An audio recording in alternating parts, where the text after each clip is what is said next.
Good morning to all of you. आप लोगों को फिर से हमारा channel Sanskrit classes by Sujit Priyadarshi में पुनः एक बार स्वागत है। आप लोगों को मैंने पिछले वीडियो में बताया था कि लट लकार में अनुवाद हम लोग कैसे बनाते हैं, और इस वीडियो में आप लोगों को बताऊंगा कि लिट लकार में अनुवाद कैसे बनाएंगे। देखिए यहाँ पे लिखे है लिट लकार, जिसका हिंदी अर्थ होता है भविष्यत काल। कोई भी जो वाक्य रहेगा भविष्यत काल में रहेगा, इसकी पहचान हम कैसे करेंगे? तो जिस हिंदी क्रिया के अंत में गा, गे या गी रहे, जिस हिंदी क्रिया के अंत में गा, गे या गी रहे, तो हम लोग समझेंगे कि यह आपका संस्कृत का लिट लकार है और हिंदी का भविष्यत काल। जैसे कि मैं पढ़ूंगा तो अंत में आया गा, तो आपका हो जाएगा हिंदी का भविष्यत काल और संस्कृत का हो जाएगा लिट लकार। तुम लोग घर जाओगे तो अंत में आया गे, तो यह आपका हो जाएगा लिट लकार और हिंदी का भविष्यत काल। यानी कि जिस हिंदी क्रिया के अंत में गा, गे या गी आए तो वह आपका होता है लिट लकार। जैसे कि पिछले वीडियो में पढ़े थे कि संस्कृत व्याकरण में 3 वचन होते हैं, एक वचन, द्विवचन और बहुवचन। 3 पुरुष होते हैं, प्रथम पुरुष, मध्यम पुरुष और उत्तम पुरुष। तो सुनिएगा, यदि आपको लट लकार का सूत्र याद है तो यह जो लकार पढ़ा रहे हैं दूसरा लकार लिट लकार, इसका सूत्र अभी आपको वीडियो देखने मात्र से ही याद हो जाएगा। आपको याद करने की कोई जरूरत नहीं पड़ेगी। यदि आपको पहला लकार जो मैंने पढ़ाया था लट लकार, उसका सूत्र याद है तो सुनिएगा, आपको जो मैंने पहला लकार पढ़ाया था उसका सूत्र होता है ती, त, अंति, सी, थ,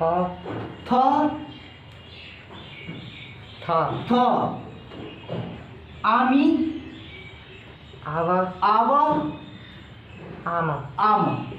यह जो सूत्र होता है लट लकार का, लेकिन यहाँ पर मैंने लिखा है लिट लकार। मैं अभी बताऊंगा आप लोगों को लिट लकार का सूत्र। यह जो आप सूत्र देख रहे हैं यह है आपका लट लकार का।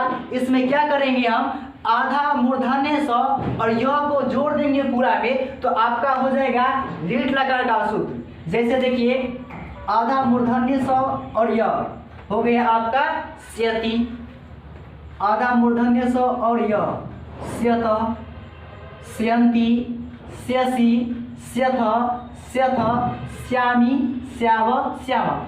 आपको क्या करना है कि सब में आधा मूर्धन्य स और य जोड़ देना है, आपका लिट लकार का सूत्र तैयार हो जाएगा। जैसे देखिए, आधा मूर्धन्य स और य हो गया आपका स्यन्ति, आधा मूर्धन्य स और य सब में ऐड कर दीजिए, सब में जोड़ दीजिए, आपका लिट लकार का सूत्र बन गया। तो इसको हम लोग इस प्रकार से पढ़ सकते हैं, स्यति, स्यतः, स्यन्ति, स्यसि, स्यथ, स्यथ, श्यामी, श्याव, श्याम। तो आपको पता है कि यहाँ पर होता है स, जिसका हिंदी अर्थ होता है वह। यहाँ पर होता है तो, जिसका हिंदी अर्थ होता है वे दोनों। यहाँ पर होता है ते, जिसका हिंदी अर्थ होता है वे लोग या वे सब। त्वम, जिसका हिंदी अर्थ होता है तुम। युवाम, जिसका हिंदी अर्थ होता है तुम दोनों। यूयम, जिसका हिंदी अर्थ होता है तुम लोग। अहम, इसका हिंदी अर्थ होता है मैं। आवाम, इसका हिंदी अर्थ होता है हम दोनों। वयम, हम लोग। सुनिएगा, इसका एक नोट पॉइंट होता है कि इस लकार में अनुवाद बनाते समय या धातु को लिखते समय धातु में हर्ष इकार का प्रयोग किया जाता है, उसके बाद सूत्र को जोड़ा जाता है। यानी कि जब आप अनुवाद बनाइएगा तो आपका जो धातु रहेगा उसमें सबसे पहले हर्ष इकार का प्रयोग कीजिएगा, उसके बाद ही सूत्र को जोड़िएगा। वही नोट पॉइंट यहाँ पे लिखाता हूँ। इस लकार में, तो किस लकार में? लीट लकार में। इस लकार में अनुवाद बनाते समय या धातु को लिखते समय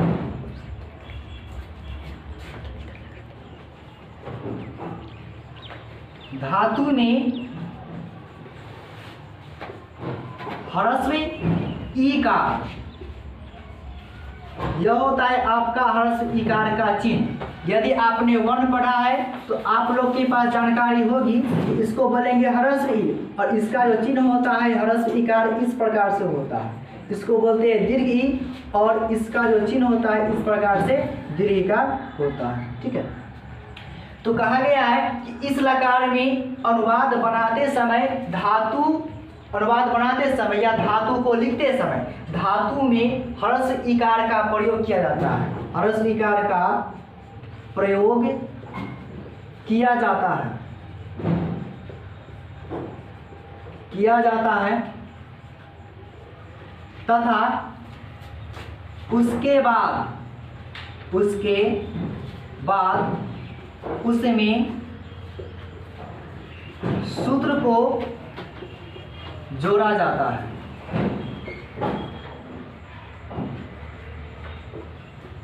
सुनिए, इसको एक बार फिर से समझिएगा। लिखा हुआ है कि इस लकार में अनुवाद बनाते समय या धातु को लिखते समय धातु में ह्रस्व ईकार का प्रयोग किया जाता है तथा उसके बाद सूत्र को उसमें जोड़ दिया जाता है।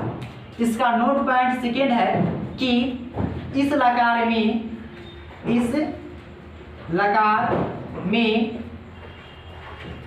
गम धातु का रूप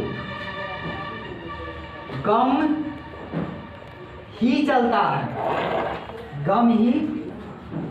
है, गच नहीं।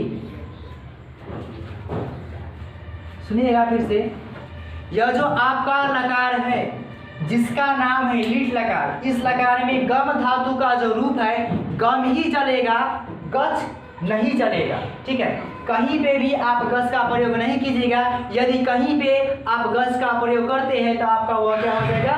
गलत हो जाएगा। ठीक है, सुनिए, इसके बाद कहा गया है कि अब इसमें हम अनुवाद कैसे बनाएंगे। ठीक है, अब अनुवाद बनाना सीखते हैं इस लकार में।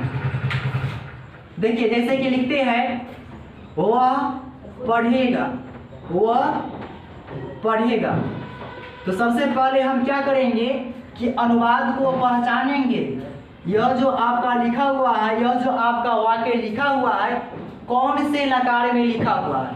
यह जो आपका लकार लिखा हुआ है यह लीट लकार में लिखा हुआ है, क्योंकि जिस लकार के अंत में जिस हिंदी क्रिया के अंत में गा, गे या गी आ जाए तो वह होता है आपका लीट लकार। तो देखिए लिखे है वह पढ़ेगा, तो अंत में आया आपका गा, यह हो गया आपका लीट लकार। इसलिए इस अनुवाद को बनाते समय लीट लकार में जितना ही सूत्र होता है उसी में से कोई ना कोई एक सूत्र का प्रयोग करेंगे। तो देखिए यहाँ पे लिखा हुआ है कि वह पढ़ेगा, तो सबसे पहले आप सेंटेंस को पहचानिए, वाक्य को पहचानिए। यह जो वाक्य लिखा हुआ है कौन से लकार में लिखा हुआ है, तो वह पढ़ेगा, अंतिम में गा लिखा हुआ है। तो बताइए जिस क्रिया के अंत में, जिस हिंदी क्रिया के अंत में गा, गे या गी आए तो वह होता है हिंदी का भविष्यत काल और संस्कृत का लीट लकार। तो लिखा हुआ वह पढ़ेगा, अंत में आया गा, तो यह हो गया आपका लीट लकार। तो बताइए वह का संस्कृत क्या होता है,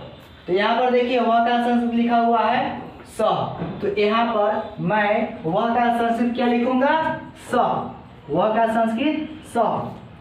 उसके बाद बताइए पढ़ना का संस्कृत क्या होता है, तो पढ़ना का संस्कृत होता है पठ, तो यहाँ पर लिखूंगा पढ़ना का संस्कृत पठ।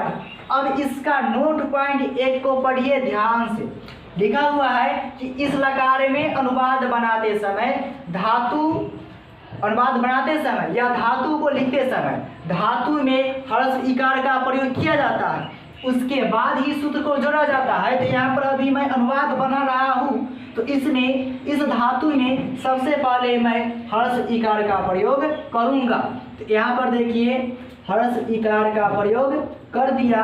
अब क्या करेंगे कि इसमें सूत्र को जोड़ेंगे। तो बताइए सह के ऊपर कौन सा सूत्र है? तो सह के ऊपर आपका सूत्र है स्यति। तो इसमें लिख देंगे आधा मूर्धन्य स य और ति, तो हो जाएगा सह पठिष्यति। इस प्रकार से आपका लिट लकार में अनुवाद होता है।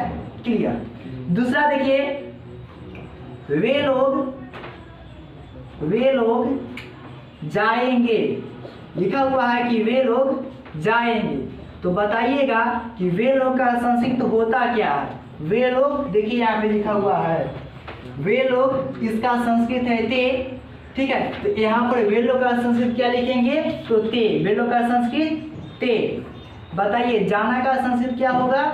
तो जाना का संस्कृत होगा गम। ठीक है, तो यहाँ पर जाना का संस्कृत लिखेंगे गम, गच नहीं लिखेंगे, क्योंकि इस लकार में गम धातु का गम ही रूप चलता है, गच नहीं चलता है। आपका बचा 4 लकार, लट, लोट, लंग और विधिलिंग। इन चारों लकार में गम का गच रूप चलेगा, लेकिन इस लकार में गम धातु का गम ही रूप चलेगा। देखिए तो बेलो का संस्कृत क्या होता है? तो ते। बेलो का संस्कृत ते, जाना का हो गया गम। और इस लकार में हर्ष इकार का प्रयोग करेंगे, तो हर्ष इकार का प्रयोग कर दिया। ठीक है, अब क्या करेंगे? सूत्र को जोड़ेंगे। तो बताइएगा ते के ऊपर क्या सूत्र है? स्यन्ति। ते के ऊपर स्यन्ति है, तो इसमें क्या जोड़ देंगे? आधा मूर्धन्य स और य आधा न अति, तो हो जाएगा आपका ते गमिष्यन्ति।